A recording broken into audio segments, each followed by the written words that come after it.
Well, I'll be Captain Obvious that I felt, obviously Illinois is good, and I felt they were better than their record. I know they've gone through some ups and downs, but for us, defensively, I felt was where the game was decided and what we didn't do and didn't get done consistently enough. And credit to specifically Coleman Hawkins for taking advantage of some of our mistakes. But guys continue to battle. We got to be more efficient offensively, specifically in the first half, But I thought defensively we got loose, got disjointed, and Illinois took advantage of it. And they can do that with how they can spread you. Specifically, if Hawkins is hitting threes like that, puts a little more pressure on you. So we'll regroup. This league isn't for the faint of heart, but turn around and get ready for Tuesday night. So, questions? We have mics on each side of the room. Just raise your hand and we'll get a mic to you. Right behind you. Greg, you mentioned the three-point shooting, but did it also hurt that Shannon got them off to a good start in the first half by getting to the rim or getting in good scoring position all the time? Yeah, I thought we did a better job as we, adjusted some things, and Max got into him a little bit more. Jordan got into him a little bit more.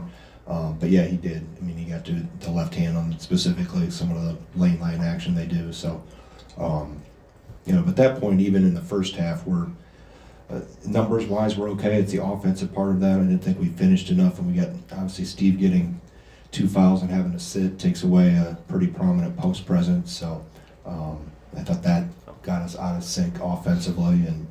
But I think as I watch this film, it's going to be most things are going to be on the defensive end.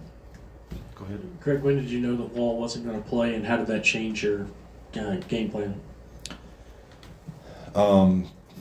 Probably within a day or so after the last game, just how he's improving but not ready to go yet. So And back to the right. Greg, what would you like to have seen differently from your perimeter defense? Anything specific you can get into that maybe fell short today? Well, specifically, we got to cover up better on some of the pick and pop stuff and that elbow out of the spread that they do. And when we did it, I thought we covered it up pretty well, but obviously we did not do it well enough several times, at least for him to get, I think 5 of the 6 were in that, threes were in that situation. Jeremy. Greg, besides the things you talked about defensively, what have you seen differently from Illinois offensively? Because they struggled obviously here recently. Make shots. I mean, when you can have Hawkins shoot it like that and they get 10 threes. Now the free throws get a little disjointed because we had to foul there at the end and foul more than in normal. But I felt the threes were the difference. We go 8 for 29 and they're 10 for 19. So it's pretty efficient when you got 30 points on 19 shots. In the back to the right. Greg Connors, CJ is going through this for the first time, and I know that Illinois scouted well, really kind of bogged him down. What are you hoping he learns from this tape? How can he grow from this experience? There's a lot. There's a lot, both ends of the floor. And that's going to come through. Some of that will help him for the next game. Some of that will be, over the course of his career, specifically as he gets stronger and more accustomed to play physically like this league group demands. So there's everything on both ends of the floor. Back here to the right again. Gilmore and Ilver had to get more minutes, obviously. They're learning how physical it is, obviously. What did you see?